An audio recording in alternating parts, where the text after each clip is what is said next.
This is the future. The Angels of Zariman update brought a lot of new combos for me to test and enjoy. Also, it brings a massive upgrade to enemies, and so far, I'm enjoying the XMS rework. In Steel Path levels, the game mode becomes hectic as you deal with lots of XMS units, and then, there are those acolytes which will make life a lot harder for you.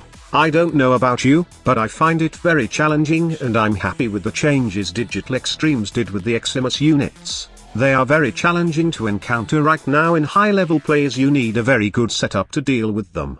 However, it's the same game for me, and like what we always see in Warframe, there are specific things that will make even the hardest content that this game throws at us feel super easy. Just take for example this new version of Valkyria.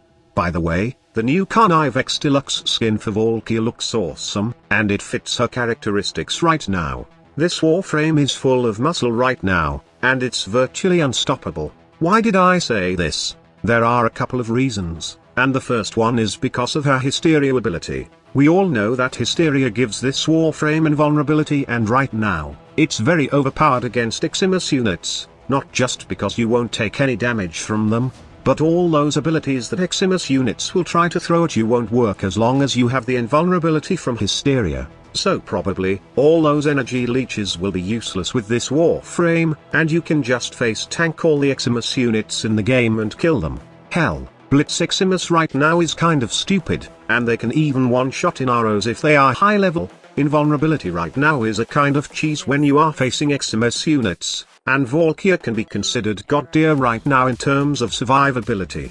The number 2 reason is the easy red crit on her talons. You don't need to really on gladiator mods now and the combo counter to increase your critical chance to red crits, nor rely on the enraged augment mod that lets you red crit while being on Hysteria, but ruins her 4th ability's invulnerability, since you now have a specific time to use and reuse Hysteria. Just like the Brook gameplay I have shown you yesterday, Valkyria can also use the new Cascadia Overcharge Arcane to get a 300% critical chance bonus on her Exalted Claws. And, it's pretty reliable, since when you have Overshield while Hysteria is active, you can keep the 300% critical chance bonus from the Arcane.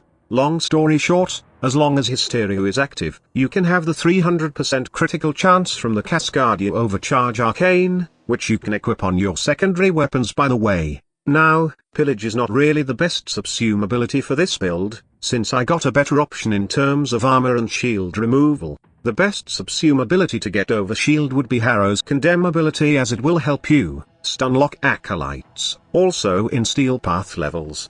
In terms of total defense strip, then you can rely on the Anaru Focus School, which is the third part of why Valkyria is so powerful right now.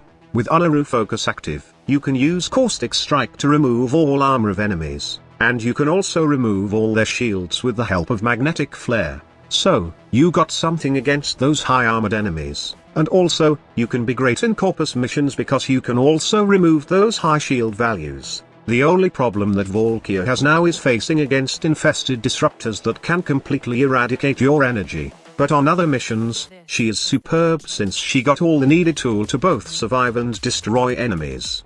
In terms of build, just go for some power strength and high duration for Hysteria. Adaptation is a personal preference, and you can have Rolling Guard in this slot, which helps when you deactivate your Hysteria to lessen the energy drain. Eternal War for the increased attack speed, and of course, Primed Flow for the high energy. With this build, you can still make good use of Pillage, since the higher the duration, the longer the ability travel and hits multiple targets. But, if you are thinking of subsuming Condemn though, then you would need to replace Narrow-Minded with Primed Continuity, and then add another duration mod like the Constitution mod. It really depends on you whether you want the Stunlock feature or you just prefer using Pillage. Lastly, the build for her talons is pretty simple, and it's a generic fast attack build.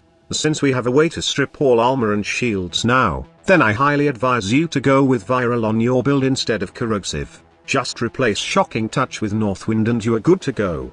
This is just one combo that is super strong right now against high-level enemies with all that XMS bullshit. I mean challenge. There are tons of builds I will share later, so stick around and I hope you are enjoying the content.